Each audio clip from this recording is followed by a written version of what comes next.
welcome back. I'm not sure if I need to keep the intro screen or not, or the cut screen, so we'll adjust the audio possibly a little bit. We'll go ahead and transition over to my face, and there is my lovely face.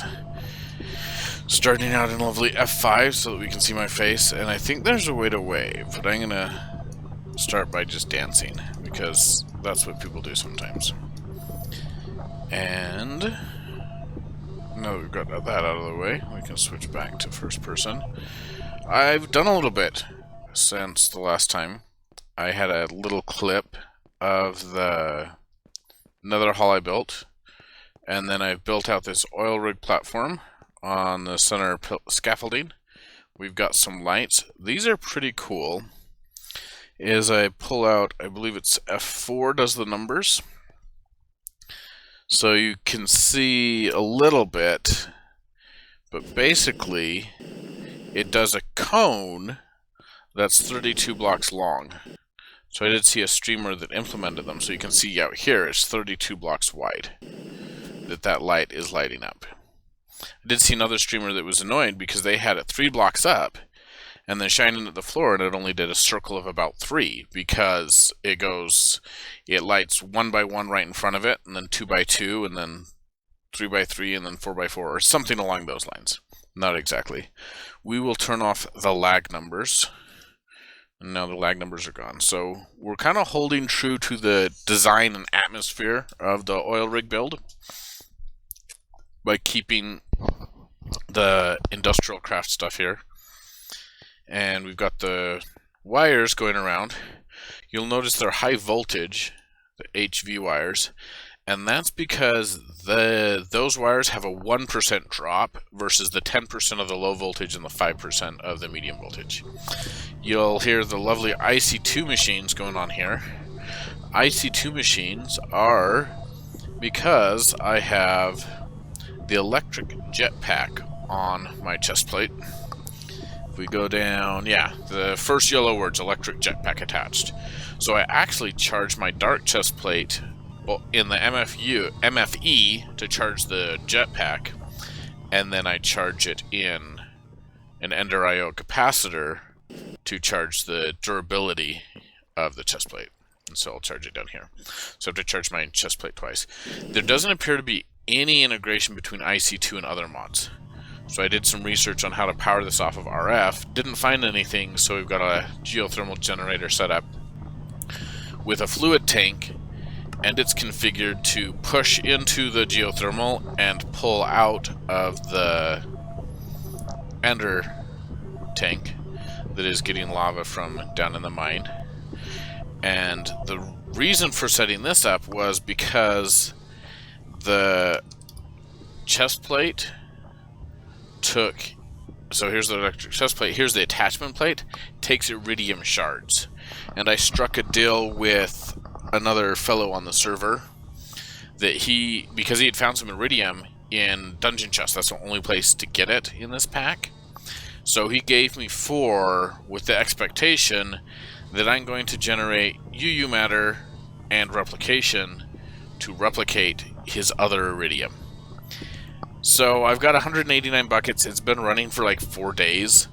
I have these crates of cobblestone that are a result of my RF Tools Builder quarry.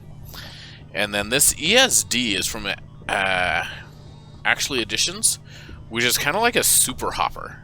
It does a stack at a time, and it's feeding in the recycler. Then another ESD pushing into the mass fabricator to get the UU matter. So I'm a long way away from even like needing a bucket for this UU.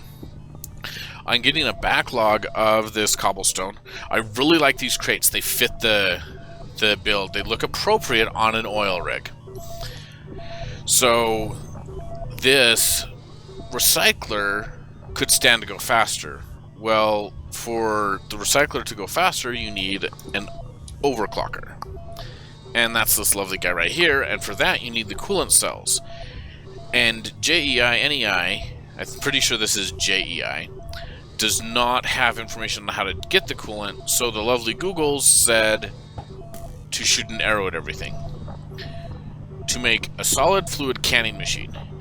I'm using distilled water because a bucket of distilled water plus 1 lapis makes a bucket of coolant. If you use normal water, it takes 8 lapis instead of 1, which is so. Well, I should probably do my first couple coolant cells with water instead of distilled water. It's solar, and then I've got another ender fluid tank that's just pumping water into there, into the solar distiller. So, yeah, IC2 is, because I looked at doing the electric distiller, and it takes several of these fluid ejector upgrades, and each of those takes this electric motor, which takes these coils, which takes these tin plates. It took me a half hour just to craft this one right here, just because you're going back and forth. So IC2 really wants automation, but I'm on the fence about it because IC2 is so isolated that it feels hard to incorporate. And it doesn't quite fit the oil rig technically. These are slightly more modern than what you've got. This is very industrial. The metal press from Immersive Matter Engineering is very industrial, whereas IC2 is semi-modern.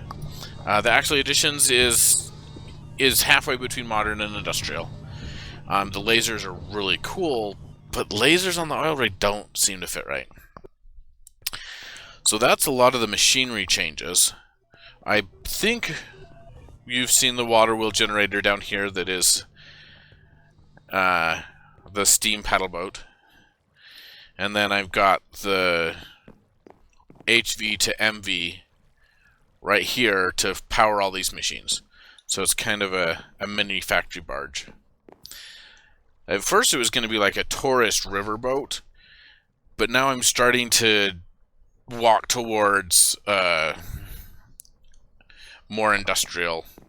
And then it's got the game plate coming out to the platform. I couldn't find a good industrial stair.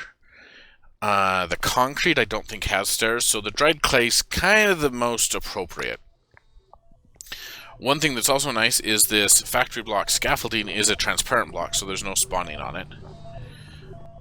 And while we're still up here covering changes I've made up here, we have an access duct here. I really like how I pulled the yellow warning into it. And obviously down the stairs again. And then this is a tied access tunnel. I don't like builds where the pipes and conduit are hidden away. You can't see them at all. So to do any maintenance, you have to dig through everything. So we've got a medium storage crate here, getting full of useful things, which may possibly be a component in my next power step. I am still underneath what the water wheels are generating. And so here we have an Immersive Engineering. We have an Ender IO farming station. No upgrades in it yet. I do have a full papermatic because that gave me 5 modifiers, so I could put 5 reinforced plates on it, so it's unbreakable. So it's paper. It would be wonderful to have luck on it, but you don't have any way to add modifiers in this pack. Then obviously the HV wire coming over to here. Function-wise, I don't need to put the sidearms on these poles, so I didn't. And I think they look fine. I also like the wall mounts. These are up 4. The other on the other side is kind of up 3. So I haven't decided if I'm going to make them the same. As Fixit mentioned, the white ender chest is a mailbox chest, so you can just put extra stuff in it. So maybe I'll fill it with cobblestone as a prank. This is refined storage. Refined storage visually fits on the oil platform way better than AE2. There's some components of refined storage I like better. Some of the oversimplification, the no channels, I'm not ecstatic about. I really like the complexity that the channels bring in with the VPNs and whatnot. It feels real. So I think I'll have another build that's more modern and that will be a reasonable place to put AE2. Not convinced I'll do it. Here we have the Enchanter and Anvil for the Darksteel armor I built. So I built this dark steel helm, went to a village and got the ender pearls, got the emerald to empower it. And so you can see some of the next things to do with the empowering is the double layer capacitor and so forth. But I have the respiration on the helmet, the fire protection on the chest plate, and then that jet pack I mentioned as well. Haven't found anything that I need on the legs yet. Swiftness looks good, and then just empowering so it holds more. The boots have jump 2, empowered 3 because I was going, that brings up the RF to 250,000 instead of the 140,000. Because I was constantly recharging them, because they take durability with the feather fall, and the jump was also chewing through the power. Now that I have the jetpack, I'm not using the jump as much. Oh, and the chest plate has a glider on it, which is super nice. The one glider you had to have in your hotbar, and so if you came in your inventory or anything, you fell to your death. But this being incorporated in is really nice. So I did fly up to that slime island, harvest the trees. I did replant. At least I thought I did. I don't see the sapling there. I'll need to replant. I like to keep the natural stuff on it, so I took damage there as I landed. Because, well, I don't know why. It could be that my durability, that my RF is low on the boots, but I'm not sure. I don't know. Maybe. Anyway, I thought I replanted here to keep it kind of natural. So I might tear down the whole slime island. I'm not sure. But, oh, this is a great view of the complex. So we'll exercise an F2. Well, we'll exercise F1 and then F2. And that seems like a reasonable screenshot for the party. So we got the oil rig, the boat. I do have my render distance down because I was troubleshooting some low frame rates that were making recording less exciting. So it's still not showing much further. But I'll fly out towards the lighthouse. And I can't see what my frame rates are at the second. Yeah, we're down to 34 frames. But there's the lighthouse. I haven't put the glass on it. We'll go back and lower the render so that we can maintain our frame rate. So here's our frame rate. Lava pool I still haven't cleared out. I was thinking I was going to use it for fuel, but I've ended up doing a pump down in the mine. So here I have the yellow sheep because putting their wool through a crusher will give me the yellow dye to do the glass at the top of the lighthouse. That yellow's kind of a little bit close to a pea yellow, so I'm still slightly on the fence about it. Here I have my spacious dormitory for villagers. I think I only have 3 in there. Then this is probably going to tank frames because of all the flowing. But just because I have so much cobble, I'm doing seared stone, so I'll do some sort of a build with the dark brick. I really like the dark seared stone blocks like this. Not a huge fan of the bricks, but I love the blocks. And so here's the output of my quarry. We're coming to this ender chest. This RF Tools has a filter in it so that it blocks all cobble. And then these are for the cobble that I then take over to the recycler. And then here I've got the cobble that's going to the smeltery, and then on standby I've got the sand. I realized I'm going to do another big glass build, so I need to start pumping through some glass. And then here's the slime trees I brought down. I had a couple rubber trees to get started in IC2. So I used the moving wand again to place the relevant logs in a useful place, and then the extractor took care of the other logs. And then again here, cobble into stone, just processing my cobble into something that's a little bit more useful. This whole lighthouse, I haven't actually flown up here yet, is cobblestone. And kind of giving an old, worn-out feel to the cobblestone. This will be really fun once I get this platform built up here for where the light's coming out. And I'm looking at putting Botania over in that green valley right there. So that's the Botania Water Garden. We can go ahead and turn that off for now. Apparently I'm learning how to use the off button. Off. Lighthouse off, Botania off. Okay, there we go. So there's the other slime island. I haven't decided if I'm going to leave them there. I can't think of a great way to incorporate them into the build. So I'm leaning towards removing them, but I really hate, as people call it, terraforming and just clear cutting everything. I like to leave what I can and incorporate and build around it appropriately. And we'll come down here.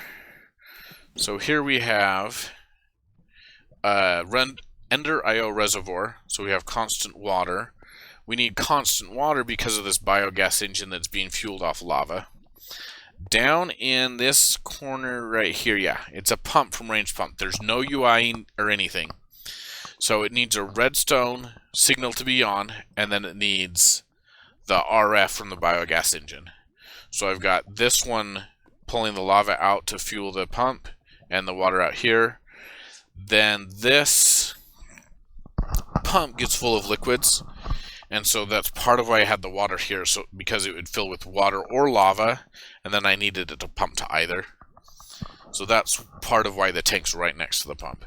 Then this transfer tank is pumping the lava out to here. I could probably get rid of this tank and just use the Ender IO tank.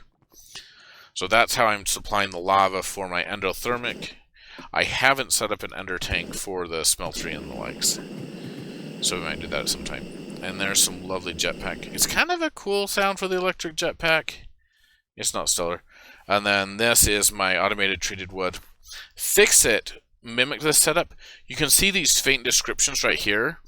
I put the creosote, log, and plank in here, and then I did remember, so it will always leave this available for the creosote bucket. That way it can keep cycling through and not get stuck.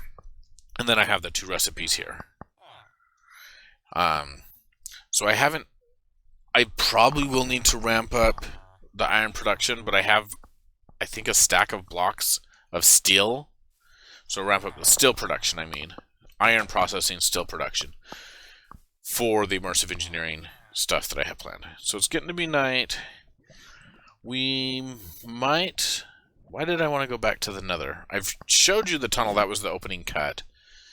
There's Fixit's place. I'm sure he'd be ecstatic if I showed that to you, because he's backlogged about 10-15 videos.